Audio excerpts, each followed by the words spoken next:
चलिए खबरों में आगे बढ़ते हैं। अब बात कर लेते हैं नाम पर मचे कोहराम की। सीएम योगी कांवड़ियों की यात्रा को सुगम बनाने के लिए हर बारीकी और तैयारियों का जायजा खुद ले रहे हैं, तो वहीं दूसरी तरफ विपक्ष इस मुद्दे की हर छोटी बड़ी बातों का बतंगड़ बना रहा है। और इसी कड़ी में मुजफ्फरनगर और सहारनपुर जिले में प्रशासन ने कांवड़ यात्रा रूट में दुकानदारों और कांवड़ियों के बीच किसी तरह के विवाद से बचने के लिए दुकानदारों को अपना नाम बताने की सलाह क्या दी। सपा और AIM जैसे राजनीतिक दल बौखला गए हैं। अब क्या कह रहा है इस मुद्दे पर विपक्ष, रिपोर्ट के जरिए देखिए।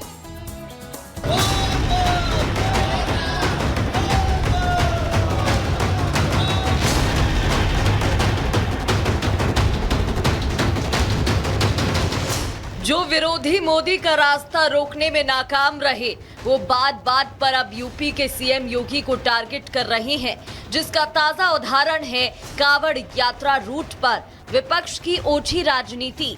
मुजफ्फरनगर पुलिस ने कांवड़ यात्रा रूट में आने वाले दुकानदारों को अपना नाम लिखने को क्या कहा।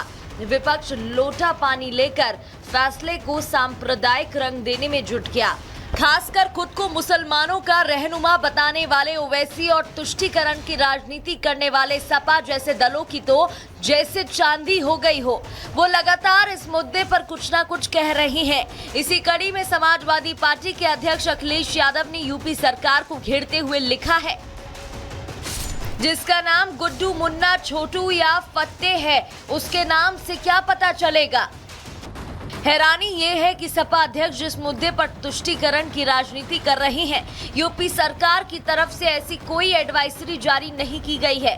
सच्चाई तो ये है कि कांवड़ यात्रा रूट में किसी तरह का कोई विवाद न हो और श्रद्धालुओं के रास्ते में पड़ने वाले किसी दुकानदार से कोई विवाद न हो। इससे बचने के लिए मुजफ्फरनगर पुलिस ने ये एडवाइजरी जारी की थी कि मुजफ्फरनगर से गुजरने वाली कांवड़ यात्रा रूट में पड़ने वाली दुकानों, ढाबों और ठेलों पर विक्रेता का नाम लिखा होना चाहिए। मुजफ्फरनगर पुलिस ने ऐसा कोई बयान जारी नहीं किया था जिसमें ये कहा गया हो कि दुकानदार अपना धर्म बताएं। फिर सवाल है, इस मुद्दे को हिंदू मुस्लिम का रंग कौन देना चाह रहा है। मुजफ्फरनगर के SSP ने दुकानदारों को क्या कहा था, आप भी सुन लीजिए, आपको खुद ही सारा माजरा समझ आ जाएगा।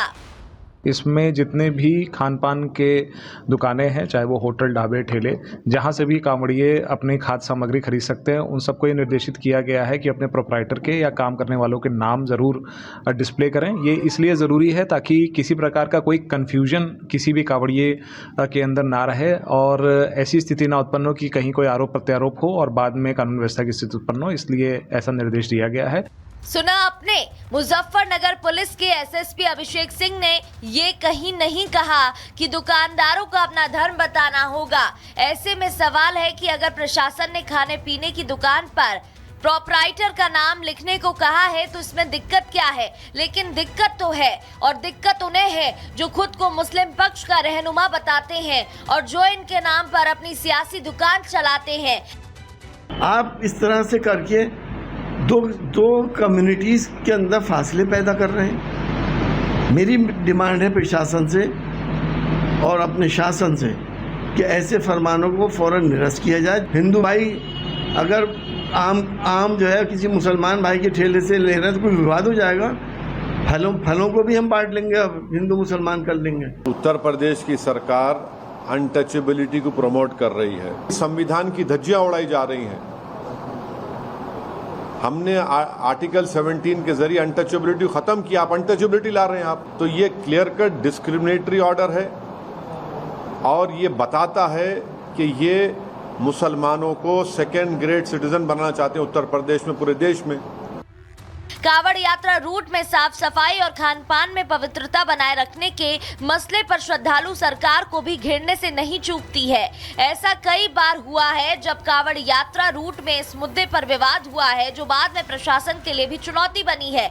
यही वजह है कि यूपी सरकार और कांवड़ यात्रा रूट में आने वाले जिला का प्रशासनिक अमला पहले से ही तमाम विवादों से बचने की कोशिश कर रहा है। लेकिन सियासी नेताओं का राजनीतिक चरित्र ऐसा है कि वो बेवजह इस मसले को तूल दे रहे हैं, जबकि इस सबके बीच कई दुकानदार ऐसे हैं जिन्हें इस आदेश से कोई परेशानी नहीं है। सरकारी आदेश है, आदेश का पालन कर रहे हैं आप लोग? जी, सरकारी आदेश हैं, कप्तान साहब के आदेश हैं जी। जो आज्ञा है उनका आदेश का आज्ञा का पालन किया जाएगा। नहीं, ये तो हर साल आते हैं मेहमान लोग, तो हर साल गवर्नमेंट ऐसा ही करती है, तो हम इसलिए पहले हमने किया हुआ है। तो आदेश मान रहे प्रशासन को? हाँ, क्यों नहीं मानेंगे। पूरी तरह से कोई परेशानी, कोई दिक्कत नहीं? नहीं, कोई दिक्कत नहीं है। पूरे कांवड़ यात्रा जो आदेश दिया गया है पूरा मानेंगे? पूरा मानना है। पूरा मानेंगे जी सर। कोई परेशानी, कोई दिक्कत तो नहीं आप लोगों को? कोई दिक्कत नहीं सर, किसी तरह की कोई दिक्कत। हमें कोई दिक्कत नहीं है प्रशासन के आदेश से। हम जब भी कोई बोला आएगा हम शुद्ध खाना खिलाएंगे, बिल्कुल। हालांकि इस मुद्दे पर बढ़ रहे सवाल के बाद मुजफ्फरनगर पुलिस ने एक और निर्देश जारी करते हुए नाम लिखने का फैसला होटल, ढाबों के मालिक और दुकानदारों की स्वेच्छा पर छोड़ दिया है। लेकिन कई नेता ऐसे भी हैं जो विपक्ष की इस बेवजह राजनीति पर जबरदस्त चिढ़ गए हैं और उन्होंने विपक्ष को जमकर लताड़ लगाई है। मुझे लगता है कि इस इशू को ओवैसी और अखिलेश यादव जैसे नेता बहुत बड़ा कर रहे हैं। ये मामला कॉरपोरेशन से लेके पुलिस एडमिनिस्ट्रेशन तक का एक शहर का है और अपने आइडेंटिफिकेशन को बताना ज़रूरी है।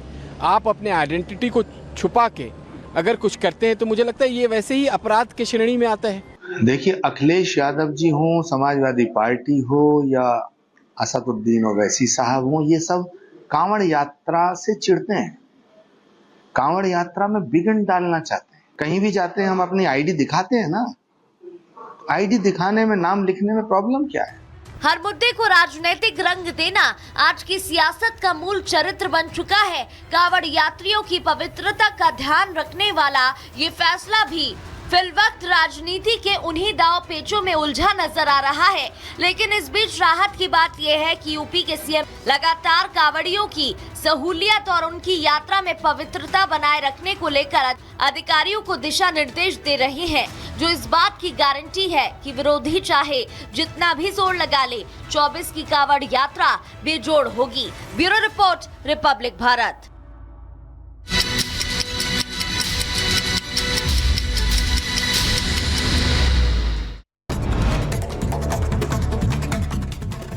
और अब रुक करते 2 मिनट में भारत का। यूपी के सीतापुर में सड़क किनारे खड़ी बाइक बनी आग का गोला, अज्ञात कारणों के चलते बाइक में लगी आग। यूपी के सीतापुर में मोबाइल की दुकान में लगी आग। शॉर्ट सर्किट के कारण आग लगने से दुकान में रखा सामान पूरी तरीके से जलकर खाक हो गया, लाखों का नुकसान हुआ है। उधर उत्तराखंड में ऋषिकेश बद्रीनाथ हाईवे पर हादसा हो गया। रुद्रप्रयाग में निर्माणाधीन सिग्नेचर ब्रिज गिरा, किसी के हताहत होने की खबर सामने नहीं आई। देहरादून पुलिस और एसडीआरएफ बनी मददगार। रायवाला में गंगा नदी का जलस्तर बढ़ने से टापू पर फंसे व्यक्ति का रेस्क्यू किया गया। उत्तराखंड के रुड़की में रफ्तार का कहर देखने को मिला। 2 गाड़ियों में जोरदार टक्कर हो गई। ट्रक की चपेट में आने से एक कांवड़िये की मौत, घटना कैमरे में कैद हुई। यूपी के गोंडा में चंडीगढ़ डिब्रूगढ़ एक्सप्रेस के डिब्बे पटरी से उतरे, हादसे में 3 की जान चली गई, कई लोग घायल हैं।